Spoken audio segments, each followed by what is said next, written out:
Voici, le jour de l'Éternel arrive, et tes dépouilles seront partagées au milieu de toi. Je rassemblerai toutes les nations pour qu'elles attaquent Jérusalem.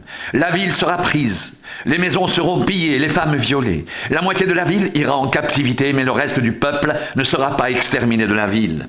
L'Éternel paraîtra, et il combattra ces nations comme il combat au jour de la bataille. Ses pieds se poseront en ce jour sur la montagne des Oliviers, qui est vis-à-vis de Jérusalem du côté de l'Orient. La montagne des Oliviers se fendra par le milieu, à l'Orient et à l'Occident, et il se formera une très grande vallée. Une moitié de la montagne reculera vers le septentrion et une moitié vers le midi. Vous fuirez alors dans la vallée de mes montagnes, car la vallée des montagnes s'étendra jusqu'à Hatsel. Vous fuirez comme vous avez fui devant le tremblement de terre au temps d'Osias, roi de Juda, et l'Éternel, mon Dieu, viendra, et tous ses saints avec lui. En ce jour-là, il n'y aura point de lumière, il y aura du froid et de la glace. Ce sera un jour unique, connu de l'Éternel, et qui ne sera ni jour ni nuit.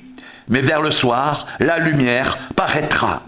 En ce jour-là, des eaux vives sortiront de Jérusalem et couleront moitié vers la mer orientale, moitié vers la mer occidentale. Il en sera ainsi été et hiver. L'Éternel sera roi de toute la terre. En ce jour-là, l'Éternel sera le seul Éternel, et son nom sera le seul nom.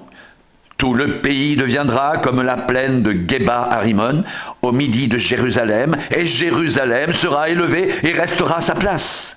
Depuis la porte de Benjamin jusqu'au lieu de la première porte, jusqu'à la porte des angles, et depuis la tour de Hananel jusqu'au pressoir du roi, on habitera dans son sein, et il n'y aura plus d'interdit. Jérusalem sera en sécurité.